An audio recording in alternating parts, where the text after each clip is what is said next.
everyone, John Henry here, slingshotfutures.com, and welcome to the daily futures market outlook, where we take a look at the big markets we trade and formulate an attack plan for tomorrow's trading. Tomorrow being the 6th of the month, and really, starting off the new month, going into summertime, seeing some of that nice weather, it feels like the markets are kind of reacting in kind. It's a little bit slow, a little bit grindy, coming back from a weekend. It feels like most traders didn't even show up today, except maybe on crude oil.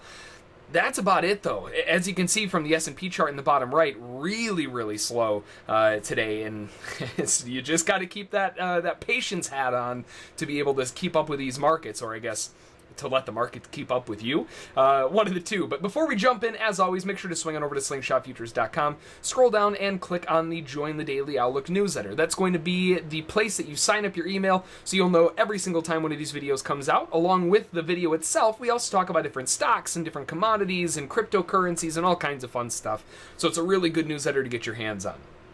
The bottom of the page in the blog section every day, we post a market psychology video or a trade of the day video in the afternoon, and we also post our morning live trade room prep levels, all of the major levels of support and resistance every morning prior to trading. So definitely a bunch of resources down there for you to get your hands on. If you haven't done so already, make sure to click on the live trade room subscription and trial info. You can sign up for a one-day trial and see what we're all about. Sit in the room with us, and on days like today, maybe take a nap. We only had a couple trades, but overall, it's a way that you can sit down, see what we're about, see what we do in, day out, even on slow days. It's a really good learning experience, and it gives you kind of a heads up in terms of the way that we trade. So if you really enjoy it, you can always sign up for a weekly or monthly subscription, and of course, if you join as a full-fledged VIP member, you get the live trade room as part of the package.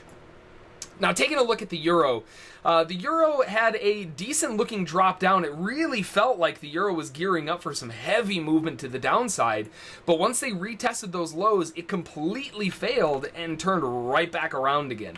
You can see that massive failure at the bottom.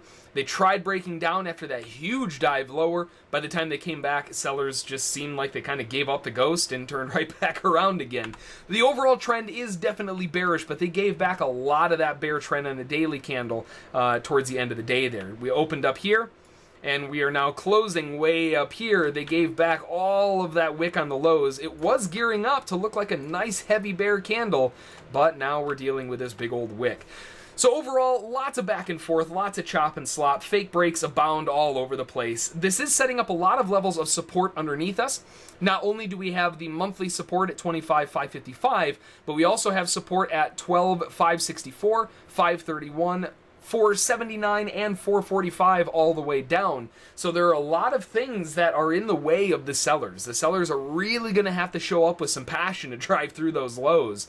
And if we look at the highs, a little bit more of an open territory. We have some resistance at 12,765, monthly resistance at 12,825, and that's really about it. So the path of least resistance is really up. Even though the overall trend for today is down, well, they gave back quite a bit of that strength, and we can see in the shorter term over the past several days, makes a lot of sense with this bullish momentum to the upside. If we do make another attempt at the low, one thing that I would really like to see is for them to retest these major peak highs. A lot of times when you break out of one of those major areas like that, if they can come back and test that area again, that's likely going to find a lot of buyers reloading on that move back up. But for right now, path of least resistance is bullish, and that goes with the trend that we've seen over the past several days as well. Makes a lot more sense to be a buyer here. Over on gold, for the most part, didn't really get a whole lot done. Just smack in the middle, range bound. We had a very well-defined range inside here. They attempted to break up. We measured that breakout to the upside, pop it on the downside, and we can see that's pretty much right where the market decided to turn around. Now, with that failure at the lows, this could be an expansion of the range with a midline kind of towards the bottom area. Not quite middle, but right near there, with a new low being put in there at 81. Either way, though, we're in a range. We're looking to buy low, sell high, stay out of the middle. And right now, we're kind of in the middle, unfortunately. So as it stands right now, looking for potential buying pressure, maybe, but we are still kind of in the middle. I'd prefer to see it come down a little bit. We are going with the longer-term trend to the upside. Everything points to the buy side much more than the sell side. So the preference is definitely to buy, but I wouldn't mind seeing a trap underneath that 81 low again so we can get some better prices. On crude oil, good continuation to the downside, but again, another market that's giving up quite a bit at the end of the day. Now, this is one of those wild ones where we have that big rally up and then a big drop lower, and now they gave back most of it, and we end up kind of with this sort of slanted N in type of formation. The daily candle, drawing it up just so you can see what that looks like, is going to look something like this, a big old doji. Right? Lots of wick on the top, lots of wick on the bottom, and not really a whole lot going on after that. So mainly just a big old doji, not a whole lot, with a bear type of trend. Weak, but bear trend nonetheless. The bigger picture is pointing to the downside, and we can see that they are kind of rounding off these lows. We draw it from low to low, and then draw to the next low. Well, it didn't make it low. So we're running into a little bit of trouble here. We have a lot of support coming in at that 46.88 mark, and if the sellers can't break that down, chances are we're going to have a little bit of a tough time to keep that going. Overall, though, looking to sell, I wouldn't mind selling at 47.64, 82, or even 09 if they give it to us. Those are some phenomenal areas for potential selling pressure to attempt to drive the market back down to that big support at 88. And then there's the S&P. Oh man, it's about as close to a pause button market as you can expect. Very, very slow today, very grindy, very range bound. We're not really breaking out of the range that we've been stuck in for the last couple days. There is still a slight upward bias, but not really a whole lot. Because we're not making new highs either. We're just stuck right here. Overall, the range looks best. Again, it's a best fit. It's kind of an ugly range given a couple of the lows poked its head outside.